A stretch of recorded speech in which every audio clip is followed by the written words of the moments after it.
और बारहमली को लगा कि नहीं, भले ही मैं रणमल से दिलो जान से मोहब्बत करती हूँ पर कोई मेरे देश के साथ गद्दारी कैसे कर सकता है, मेरे देश के राजा को। तो रणमल के 28 भाई और 24 बेटे थे,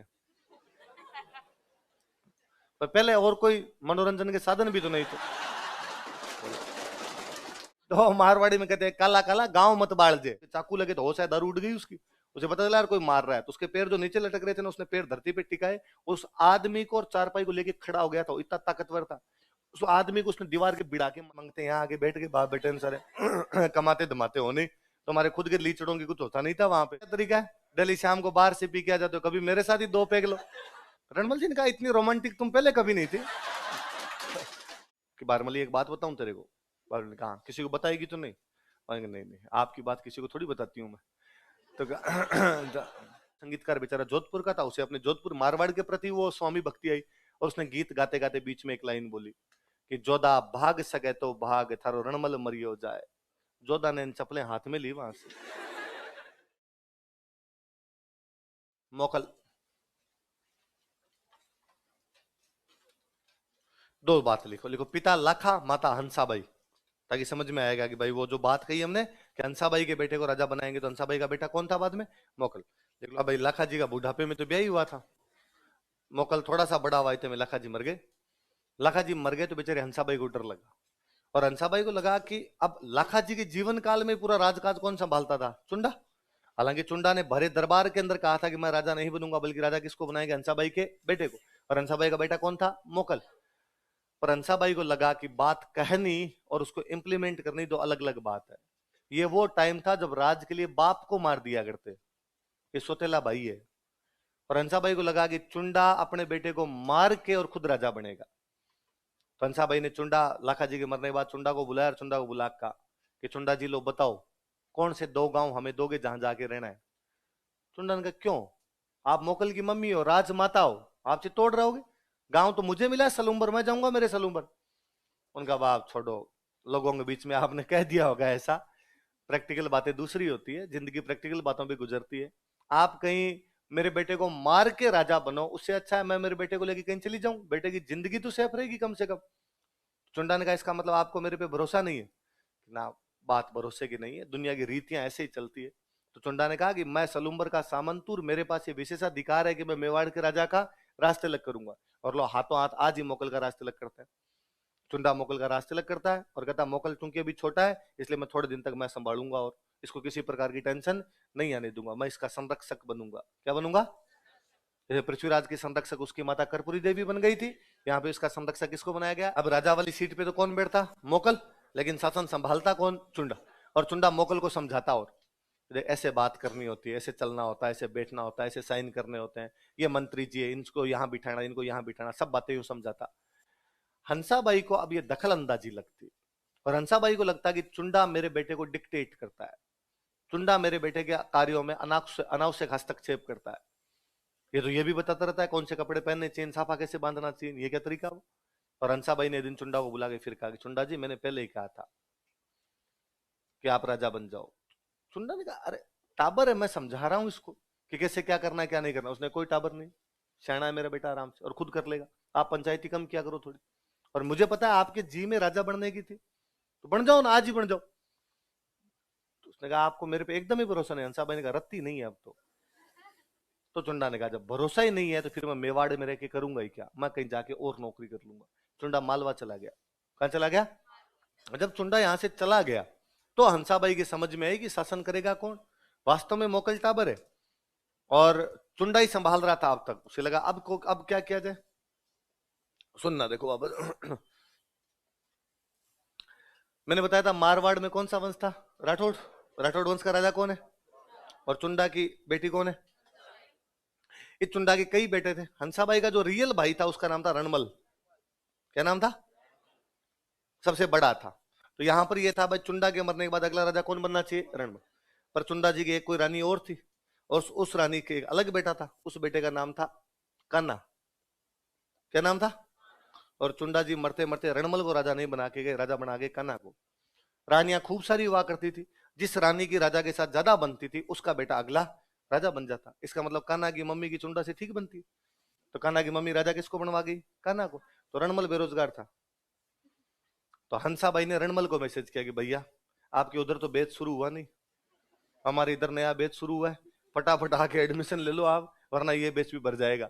तो रणमल को बुलाया गया मेवाड़, और रणमल को मेवाड़ बुला के मोकल का संरक्षक बना दिया गया। तो मोकल के दो संरक्षक थे। पहला संरक्षक बनाया गया था चुंडा, चुंडा जब चला गया था तो बना था रणमल। रणमल मोकल का मामा लगता है, हंसाबाई का भाई है, याद रहेगा। अब थोड़े दिन यहाँ पे रणमल रहा, रणमल ने अपने भांजे को सिखाया क्या करना है क्या नहीं करना है। इतने मोकल ट्रेंड हो गया। मोकल ने कहा मामा जी थैंक यू, सब सिखा दिया यार आपने, तो अब मैं कर लूंगा अपने आप। तो रणमल अपनी बहन के पास गया। बहन कौन है? हंसाबाई। उसने कहा दीदी कर दिया भाई आपके जो जो काम करना था यहाँ पे, अब मैं जाऊं वापस मारवाड़। दीदी ने कहा थैंक यू भैया, आप वापस जा सकते हो अब। और रणमल रोया दीदी के सामने, कहा जाऊं कहाँ, क्यों? तो तुझसे कौन सी छिपी हुई बात है कि पापा राजा तो मुझे तो बना के नहीं गए, राजा किसको बना के चले गए? यहाँ कान्हा भी मर गया था, कान्हा के बाद इसका बेटा राजा बना था सत्ता। कौन बनाया था? तो उसने कहा मारवाड़ की सत्ता किसके पास है? सत्ता के पास में, तो मैं वहां जाके करूंगा ही क्या? तो हंसाबाई ने कहा तो भाई तू हमसे क्या चाहता है वो बता दे। तो आप कुछ ही मत करो, आप तो मेवाड़ की सेना मेरे साथ भेज दो। हंसाबाई ने मेवाड़ की सेना का रणमल के साथ जाओ, रणमल जैसा जैसा करे वैसा वैसा कर लेना। रणमल मेवाड़ की सेना लेके जाता है, सत्ता को सत्ता से हटाता है, और मारवाड़ का राजा कौन बन जाता है? मारवाड़ पढ़ेंगे तब हम और याद करेंगे, याद रहेगी बात है। इन दिनों गुजरात में एक राजा हुआ करता था अहमद शाह। गुजरात का राजा कौन था? राजा महाराजा अक्सर अपने साम्राज्य का विस्तार किया करते थे। गुजरात का अहमद शाह है, उसको लगा यार मेवाड़ पर हमला कर दूं, थोड़ा बहुत मेवाड़ का इलाका जीत लूं। और 1433 में मोगल को लगा यार ऐसे कैसे आक्रमण कर सकते हैं, मैं रोकने के लिए जाऊंगा। तो मोगल सामने की तरफ जाता है कि मैं मेवाड़ में घुसने नहीं दूंगा, मैं पहले ही रोक लूंगा। राजसमंद जिले में एक जगह पड़ती है जीलवाड़ा। कौन सी जगह? जीलवाड़ा नाम करके राजसमंद जिले के अंदर एक जगह थी। मोगल अपनी सेना लेके यहाँ पर आ गया। उसने कहा अहमद शाह को यहीं रोकेंगे। अहमद शाह को पता चला मोगल सामने आ गया, तो अहमद शाह थोड़ा रुक गया। पहले युद्ध की तैयारियां करके वैसे युद्ध लड़ते थे, ये नहीं कि सामने से भाले लिए हुए भागते ही आ रहे हैं। सेना रुकती थी, आराम से 15-20 दिन का टाइम लेती थी, सेनाएं अपने तंबू वंबू लगाती, हथियार वथियार जुटाती, फिर कहते अब लड़ाई करेंगे। तो वैसी लड़ाइयां हुआ करती। तो अब जीलवाड़ा में किसके कैंप लगे हुए? मोकल के। मोकल की सेना में 3 सैनिक थे। मोकल की सेना में एक सैनिक था, इसका नाम था चाचा।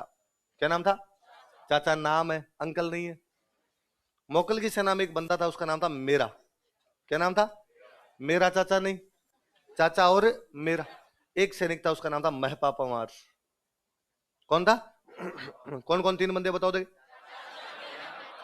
चाचा मेरा और मोकल की सेना में मोकल के सैनिक है। थोड़े दिन पहले मोकल से किसी बात को लेकर मनमुटाव हो गया था। मोकल ने कोई डायलॉग सुना दिए थे इनको, या मोकल ने कुछ कह दिया था, इनके मन में वो थी टीस थी कि यार हमें उस दिन ऐसा क्यों कह दिया था। मनमुटाव लिए हुए बैठे हुए थे, ईर्ष्या लिए हुए बैठे हुए थे।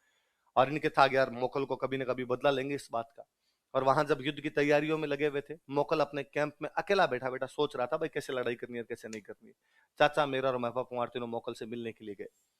कैंप में मोकल अकेला था, मोकल को मार देते। तो मोकल को मोकल के सैनिकों ने मार दिया था। और सैनिक कौन कौन थे? चाचा मेरा। कौन सी जगह पे? जीलवाड़ा कहां पड़ता है? जीलवाड़ा नाम। हालांकि मेवाड़ की सेना दूसरे दिन अहमद शाह को रोक देती है, अहमद शाह को जीतने नहीं देती। यहाँ पे अहमद शाह यहीं से वापस लौट जाता है, लेकिन मोकल को मार दिया था यहाँ पे। अगला राजा कौन है? कुंभा। अच्छा, जब मोकल को चाचा मेरा और महपा पंवार ने जीलवाड़ा में मारा था, तब कुंभा वहीं था। और चाचा मेरा और महपा पंवार की प्लानिंग ये थी कि मोकल को मार दिया, अब किसको मारेंगे? कुंभा। पर कुंभा के साथियों को पता चला और उन्होंने कुंभा को वहां से निकाल दिया कि निकल यार, वरना आपस की सेना में लड़ाई हो जाएगी, बाद में देखेंगे इनका क्या करना है। और कुंभा तो भाग के आ गया चित्तौड़। बाकी सेना अहमद शाह से लड़ती है, अहमद शाह को हरा के वापस भेजती है यहाँ से। चाचा मेरा और महपा पंवार भागे मालवा। कहाँ भागे? मालवा। उधर जंगल थे, मालवा की तरफ फसलें शुरू हो जाती, उन फसलों में जाग घुस गए। कुंभा गया चित्तौड़। कुंभा ने जाके अपनी दादी को बात बताई। दादी कौन है? उसने दादी को बताया, वह दादी जी ऐसे ऐसे पिता को तो मार दिया। किसने? तो चाचा मेरा और महपा पंवार ने। और तो मुझे मार देते, मैं जैसे तैसे बच के आया हूं। वो कहां गए? तो मालवा की तरफ भाग गए। अब बेचारे हंसाबाई को डर लगे कि जिन लोगों ने बेटे को मार दिया, इस बात की क्या गारंटी है कि पोते को नहीं मारेंगे, और अब मेरे पोते को कौन बचाए? और एक बार फिर उसे अपना भाई याद आया, रणमल। कौन याद आया? उसने एक बार फिर रणमल के पास मैसेज किया कि भैया एक बार और राखी के बंधन के फर्ज को निभाने के लिए आओ। तो रणमल मेवाड़ के 2 राजाओं का संरक्षक बना था। वो कुंभा का भी संरक्षक था और मोकल का भी। रणमल आया। रणमल ने आगे हंसाबाई से पूछा कि हाँ बताओ भाई, फटाफट आपका तार गया था कि जल्दी से जल्दी आ, मैं आ गया, क्या क्या दिक्कत हुई ऐसी? और हंसाबाई ने रोते रोते पूरी बात बताई। भाई तुम्हारे भांजे को चाचा मेरा और महबूबा कुमार ने मार दिया, और मार के कहाँ भाग गए वो? माल। और अब हमने कुंभा को राजा तो बना दिया, लेकिन अब हमें लगता है कि वो कुंभा को भी मारेंगे। रणमल ने कहा उनकी इतनी औकात, मेरे भांजे के हाथ लगाए और वो कुंभा के हाथ लगाएंगे। रणमल डाकी आदमी था, डाकी। कोई 7 एक फीट की हाइट थी रणमल की, और यूं 170 किलो 169 किलो इतना सा वजन था। मतलब ये 5-7 आदमी को तो भींच भींच के मार दे। और इतना काला कोजा भूंडा था रणमल, क्यों टाबर देख ले टाबरों कालजे पड़ जाए। जो मम्मियां कहती है ना कि बाहर ना जाए हाउ है हाउ, तो हाउ सारे रणमल जैसे हुआ करते थे। तो रणमल ने कहा पता लगाओ रे कहाँ का है चाचा मेरा मपुआर। पता चला कि साहब मालवा भाग गए। कहाँ भाग गए? मालवा में। उन दिनों सुल्तान चेंज हो गया था, होशंग शाह के बाद नया सुल्तान बना हुआ था महमूद खिलजी। कौन बना हुआ था? रणमल ने महमूद खिलजी के पास मैसेज किया कि महमूद खिलजी, मेरे भाणजे मोकल को मारने के बाद में 3 आदमी तेरी बाउंड्री में घूम रहे हैं, चाचा मेरा और मैं पपुआर, पकड़ के मुझे दे। महमूद खिलजी को मजा आ गया। महमूद खिलजी को लगा मेवाड़ के राजा को मार के हैं तो मेवाड़ कमजोर होगा शक्तिशाली होगा? तो कमजोर होगा तो मालवा वालों को फायदा, पड़ोस में शक्तिशाली तो होना ही नहीं चाहिए आपके। तो उसे लगा आपने क्यों सौंपे इनको, अपने क्या दिक्कत है? और उसने कहा मुझे पता ही नहीं कहा है। रणमल ने कहा पता तो मुझे है कहा है, तू दे देगा तो ठीक है, वरना बकरे की माँ कब तक खैर मनाएगी, मैं तुझे मारूंगा बाद में। तो महमूद खिलजी ने कहा वो बाद की बाद में देखेंगे, पर अभी तो मुझे नहीं पता। तो रणमल खुद ही ढूंढता है, चाचा और मेरा दोनों को मार देता है। किसको मार देता है पकड़ के? मैं पपवार तो और ही कहीं आगे की तरफ भाग गया था। कई दिनों बाद भी जो रणमल यहाँ से मर गया था तब आया था मैं पपवार। तो मतलब उसके मर तो क्या गया था, मरने से थोड़े दिन पहले आ गया था, पर कई दिन बहुत बाद में मैं पपवार वापस आता है इधर, मेवाड़ वालों से माफी वाफी मांग के रहने लग जाता है। तो रणमल या इनको मारने के बाद में चाचा मेरा को मारता है और वापस हंसाबाई के पास आ जाता है। हंसाबाई को आगे कहता है भाई मैंने मार दिया चाचा मेरा को, मैं पपवार कहीं दूर भाग गया और अब तुम आराम से रहो, मैं वापस मारवाड़ जा रहा हूँ। हंसाबाई ने कहा नहीं भैया, पिछली बार तू गया था, तेरे जाते ही हमारे पंगा हो गया, थोड़े दिन और रुक जा, तेरे क्या फर्क पड़ता है यहाँ पे। तो रणमल ने कहा रुकने के दीदी कोई बात नहीं, मैं तो रुक ही जाऊंगा, पर पीछे मेरा परिवार भी तो है, उनको कौन संभाले वहां पे, मारवाड़ का राज कौन संभाले, तो परिवार को बुला ले एक बार यहीं पे। तो रणमल के 28 भाई और 24 बेटे थे, पर पहले और कोई मनोरंजन के साधन भी तो नहीं थे। फिर किसी एक राजा के 15 रानियां यार, 2-2 टाबर भी हो तो 30 टावर तो सीधा है यार। और पहले राजा महाराजा करते भी थे ज्यादा कि भाई युद्ध में काम आएंगे, वरना लड़ेगा कौन आपकी तरफ जाके, और किसी पे विश्वास भी नहीं हुआ करता था। तो उसने अपने भाइयों को और बेटों को कहा आ जाओ रे इधर मारवाड़, अपने मेवाड़ आ जाओ। वैसे मारवाड़ में खाने के दाने थे नहीं, मंगतों की धरती थी, सूखा पड़ा था। मेवाड़ हरा भरा प्रदेश हुआ करता था। भाई ने बेटे तैयार बैठते, उनको ओ सूटकेस तैयार है, हम कल ही आ जाए। अब मेवाड़ के दरबार में एकदम फुल किसी की चल रही है, तो किसकी चल रही थी? रणमल। अब रणमल कौन से वंश का बंदा है? राठौड़। मेवाड़ वाले कौन है? सिसोदिया। अब उन सिसोदियों को ये बुरा लगता कि यार ये राठौड़ ठीक आगे नेतागिरी करता है। इधर सिसोदियों का एक नेता था राघव देव। सिसोदियों का नेता कौन था? वो जो चुंडा चला गया था ना मालवा, उसका भाई है। सिसोदियों का नेता ये, और राठौड़ों का नेता कौन बना हुआ है? रणमल। 2 गुट बने हुए मेवाड़ के दरबार में, एक गुट राठौड़ों का, एक गुट किसका? सिसोदियों। राघव देव थोड़ा गुस्सेल आदमी भी था। राघव देव ने 2-4 बार रणमल से पूछा भी कि अतिथि कब जाओगे, पर अब रणमल जाने का नाम ही नहीं ले। उसकी बहन कह रही कि तू थोड़े दिन और बैठा रहे, और रणमल कहता देखेंगे थोड़े दिन बाद जाएंगे। एक दिन राघव देव ने रणमल को पकड़ के डायलॉग सुना दी कि मंगते यहाँ आगे बैठ के बाप बेटे सारे कमाते धमाते हो नहीं, तुम्हारे खुद के लीचड़ों की कुछ होता नहीं था वहां पे, हमारी रोटियों पे पड़ रहे हो यहाँ पे। और रणमल को बड़ा गुस्सा है। रणमल ने अपने भाइयों को और भतीजों को कहा इसको देखो रे थोड़ा। उन भाई भतीजों ने पकड़ के राघव देव को मार दिया। अब सिसोदियों का नेता ही मर गया, तो अब तो फुल एकदम किसकी चल रही है यहाँ पर? रणमल। और सामने नहीं बचा, आपको कोई चैलेंज करने वाला ही नहीं है। अब रणमल के एकदम ढंग से चले, जो रणमल कहे वो हो। कुंभा रणमल के भांजे का भी बेटा है, मतलब कुंभा के तो पिताजी के भी मामा जी लगते हैं रणमल। तो रणमल कितना सीनियर आदमी था, कुंभा तो खिलाफ क्या ही बोले। फिर हंसाबाई जीवते बैठे हैं अभी तक, हंसाबाई का भाई है, कुंभा की दादी है, तो दादी का भाई जो कहे तो वो तो काम अपने आप ही हो जाए। तो यहाँ पे रणमल की चल रही थी बहुत ढंग से। यहाँ जब रणमल मेवाड़ में रह रहा था तो रणमल की गर्लफ्रेंड थी यहाँ पर, बाहरमली। क्या नाम था? मेवाड़ की थी वो। एक दिन रणमल जी शाम को कोई बाहर से 2-1 पैक लगा के आए और आके बाहरमली को कहा कि बाहरमली एक बात बताऊं तेरे को। बाहरमली कहा किसी को बताएगी तो नहीं? और नहीं नहीं आपकी बात किसी को थोड़ी बताती हूँ मैं। तो कहा कि अब के बरस तुझे धरती गिरानी कर देंगे। कैसे? तो कहा मैं कुंभा को मारूंगा। किसको मारूंगा? और कुंभा को मार के मैं बनूंगा मेवाड़ का राजा, और मैं मेवाड़ का राजा बनूंगा, तू रानी है। उसने पर कुंभा आपका भांजे का बेटा है, आपकी बहन का पोता है। उसने कहा जो है वो है, राज के लिए बाप को भी मारना पड़े तो मारा जाए, इसके अंदर गया तो भांजे का बेटा है, और चुप, आगे बात किसी को पता नहीं चलनी चाहिए। पर भारमली बेचारी मेवाड़ की थी, और भारमली को लगा कि नहीं, भले ही मैं रणमल से दिलो जान से मोहब्बत करती हूं, पर कोई मेरे देश के साथ गद्दारी कैसे कर सकता है, मेरे देश के राजा को कैसे मार सकता है। मेरे देश का राजा कुंभा है, और कुंभा अक्षुण रहना चाहिए, कुंभा की किसी भी प्रकार का कोई मारा जाना नहीं चाहिए, उसके नुकसान नहीं होना चाहिए।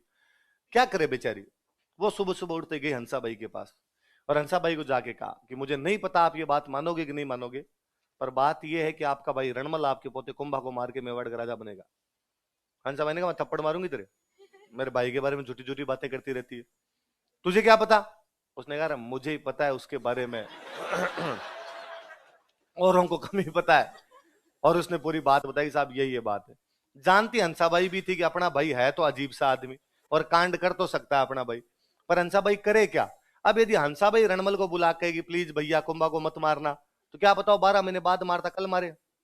तो गांव में पागल आदमी वाली बात है कि गांव में कोई पागल बंदा था, और आते जाते लोगों को परेशान करता, बच्चों को पीट देता, कोई महिलाएं पानी का मटका लेने जा रही तो मटका गिरा देता, डोकरे जा रहे हैं तो उनकी लाठियां छीन लिया करता। तो दिन गांव वाले इकट्ठे हुए, उन्होंने कहा बाकी सब ठीक है, तू कभी गांव के आग मत लगा देना। तो उसने कहा अच्छा, ये तो पता ही नहीं था, ये भी हो सकता है क्या। तो मारवाड़ी में कहते हैं काला काला गांव मत बाढ़ जे, काला मतलब पागल आदमी, कि पागल आदमी गांव मत जला देना। उसने कहा भलो चेतायो, ठीक याद दिलाया, इस बार मैं ये करूंगा। तो रणमल तो काला आदमी है, उसको तो यदि कह दिया जाए कि नहीं करना है तो कल कर देगा। अब हंसाबाई को लगा अब कौन बचाए अपने को, और हंसाबाई को चुंडा याद आया। कौन याद आया, और हंसाबाई ने चुंडा की नई जियो सिम के नंबर कबाड़े कहीं से, उसने सिम चेंज कर ली उधर जाके, और चुंडा को मैसेज किया कि चुंडा जी ऐसे भी क्या नाराजगी हो, किसके घर में लड़ाइयां नहीं होती, सब घरों में छोटा मोटा मनमुटाव होता ही है, अपने बीच में भी माँ बेटे के बीच में छोटी मोटी बात हो गई, तो उसमें यहां से जाने की आवश्यकता कहां पड़ गई। और लोग कितने ताने देते हैं मेरे को कि सौतेली माँ थी इसलिए घर से निकाल दिया, और आप जल्दी से जल्दी वापस मेवाड़ आ जाइए, मेवाड़ को आपकी आवश्यकता है। चुंडा जी खुद नरेगा पे काम कर करके तंग आए हुए, मालवा में अफसर तो कौन लगा रहा था वहां पे। और चुंडा जी ने वापस कहा कि आना कब है आप तो ये बताओ, का सवेरे वाली गाड़ी से आ जाओ आप तो। चुंडा जी अगले दिन बिना रिजर्वेशन के आ गए थे। यहाँ चुंडा जी ने आगे पूछा भाई क्या करना है, तो कहा कि भाई करना तो क्या, अब रणमल को मारना है। क्यों, तो पूरी बात बताई कि भाई आप गए, आपके जाने के बाद हमने रणमल को बुलाया, फिर रणमल वापस गया, फिर मोकल को मार दिया, फिर रणमल वापस आया, इसने चाचा मेरा को मारा, पर अब ये किसको मारना चाहता है, कुंभा। ये कुंभा को मारे, इससे पहले अपने किसको मारेंगे, पर रणमल को मारे कौन, बिल्ली के गले में घंटी बांधे कौन। रणमल भयंकर आदमी था, मतलब उसके सामने जाके मारने की तो हिम्मत ही नहीं हो किसी की। तो वापस चुंडा जी ने दिमाग लगाया और बाहरमली को कहा कि बाहरमली देश के लिए तेरे को एक काम और करना पड़ेगा। बाहरमली ने कहा बताओ क्या है, कि तू आज रणमल को शराब पिला के टल्ली कर दे शाम को, और जब ये शराब के नशे में बेहोश हो जाएगा तब हम इसको मार लेंगे। बाहरमली की आंखों में आंसू आ गए। बाहरमली ने कहा मैं रणमल जी से यूं दिलो जान से मोहब्बत करती हूँ, टूट के प्यार किया है मैंने, लेकिन फिर भी देश के लिए दिल पे पत्थर रखकर ब्रेकअप कर लूंगी मैं। आ जाने दो। शाम को रणमल जी आए बाहर से, 2 एक पैक लगा के आए थे रणमल जी, मौसम ठंडा ही था थोड़ा। रणमल जी ने कहा बारमली खाना लिया। बारमली ने रणमल जी कहा ये क्या तरीका है, डेली शाम को बाहर से पी के आ जाते हो, कभी मेरे साथ ही 2 पैक लो। बोतल खोले तैयार बैठी थी बारमली। रणमल जी ने कहा इतनी रोमांटिक तुम पहले कभी नहीं थी, आज खोल तू बोतल देखी जाएगी। अब बारमली अपने तो छोटे छोटे 30 ml के बनाए, इधर यूं 90 के बना के दे, पर उस डाकी के दारू का तो क्या असर पड़ता, वो बोतल पी गया पूरी खींच गया। उसने आप तो खाना लिया। बारमली का नहीं नहीं मैं कब कब कहती हूँ, एक तो मेरे नाम की ओर खोलेंगे, 2.5-3 बोतल में जाके उसके नशा हुआ, वो 4पाई पे गिर गया। तो रणमल इतना लंबा था कि उसके पैर 4पाई से नीचे लटकते थे, 4पाई खूब लंबी थी फिर भी उसके पैर नीचे रहा करते थे। अब वो गिर गया तो चुंडा जी सिसोदियन बाकी पास में खड़े थे। बारमली ने उनका आ जाओ, का एक बार ना छिंटे विंटे मार के देखें होश नहीं आ जाए, हिला के देखा, कहा नहीं है, बेहोश है एकदम, इतनी दारू पी है, भयंकर दारू पी है, अब तो मरेगा। मैंने तो पानी नहीं मिला, नीट नीट पिलाई थी। आए भाई, अब चुंडा कौन, फिर भी डर लगे सिसोदियों को, डाकी खड़ा हो गया तो एक को नहीं जाने देगा यहां से, तो पहले उसको 4पाई पे बांधा, तो दोनों हाथ बांधे उसके, शरीर बांधा उसका, पैर बांधे। पर अब पैर बंधे कैसे? पैर तो उसके नीचे लटक रहे थे, तो जितने वो बंध रहे थे उतने उसके पैर बांध दिए। फिर एक आदमी चाकू लेके छाती पे बैठा, फिर चाकू चाकू मारे रणमल के। कहते हैं उसको होश आ गया था रणमल को, जब उसके चाकू लगे तो होश आया, दारू उड़ गई उसकी। उसे पता चला यार कोई मार रहा है, तो उसके पैर जो नीचे लटक रहे थे ना, उसने पैर धरती पे टिकाए, उस आदमी को और चारपाई को लेके खड़ा हो गया था। इतना ताकतवर था उस आदमी को, उसने दीवार के भिड़ा के मार दिया था। ऐसे ऐसे करके दीवार के भिड़ जाता। पर ये सिसोदिए ज्यादा थे, किसी के हाथ में भाला, किसी की तलवार थी, खटाखट दिए जो रणमल जी को मार। अच्छा, मैंने बताया था रणमल के भाई भतीजे बेटे सब वहीं रहा करते थे। रणमल जी के बेटे थे, उनका नाम था जोधा। क्या नाम था? बड़े बेटे थे, उनका नाम जोधा जी था।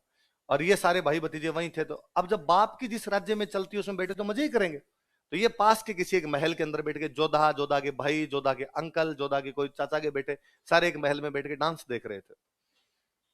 मेवाड़ वालों की डांसर, मेवाड़ वालों के रुपए अपने को खाली देख के नोट उछालने, तो ये बैठे बैठे वहां नोट उछाल रहे थे। बेचारा जो संगीतकार था उसको ये जानकारी मिली कि रणमल जी को थोड़े दूर के एक महल के अंदर मार दिया गया। और चुंडा की ये प्लानिंग थी कि आज मारवाड़ के जितने राठौड़ है सबको मार दो, रणमल के परिवार का बच्चा भी जिंदा नहीं बचना चाहिए, सबको मारो एक साथ इनको। ये बड़े इतने दिन तक मेवाड़ में दादागिरी कर रहे थे अपने। और कहा अब रणमल जी को वहां मार रहे हैं, और अब वो किसको मारने के लिए आएंगे? जोधार इसके भाइयों को यहाँ मारने के लिए आएंगे। उस संगीतकार को लगा इनको बचाया जाना चाहिए। वो संगीतकार बेचारा जोधपुर का था, उसे अपने जोधपुर मारवाड़ के प्रति वो स्वामी भक्ति आई, और उसने गीत गाते गाते बीच में एक लाइन बोली कि जोधा भाग सके तो भाग, थारो रणमल मरियो जाए। जोधा भाग सकता है तो भाग जा, तुम्हारा कौन मर गया? रणमल। जोधा ने चप्पलें हाथ में ली वहां से। उसेन बोल्ट हो गए थे उस दिन। चुंडा को पता चला भाग गए यहां से, चुंडा ने कहा फॉलो, इनको पकड़ा जाए। पर आदमी के जब पीछे यूं जान की बाजी लगी हुई थी तो उस दिन पैर नहीं मंडे थे। उस दिन यदि वो दौड़ चेक की जाती तो जोधा सर्वश्रेष्ठ धावक घोषित होते। चुंडा ने कई दूर तो पीछा किया, फिर उनको लगा मरने दो रे, और इनके तो मारवाड़ पे कब्जा कर लो। और मारवाड़ की राजधानी हुआ करती थी मंडोर। राजधानी कौन सी थी? तो चुंडा गया और चुंडा ने जाके राठौड़ों की राजधानी पे कब्जा कर लिया। राठौड़ों की राजधानी कौन सी है? जोधा। यहां से भागते भागते बीकानेर के पास में गांव पड़ता था काहुनी। कौन सा गांव था? वहां काहुनी जाकर पीछे मुड़ के देखा कि आ तो नहीं रहा, तो जाके कहां रुके थे बाद में? मंडोर पर अधिकार कर लिया। किसने? अब तक राठौड़ों के पास में खुद का राज्य था मारवाड़, और मेवाड़ में दादागिरी और चलती थी। अब मेवाड़ की दादागिरी गई वो तो गई, साथ में हाथ से क्या निकल गया? मारवाड़।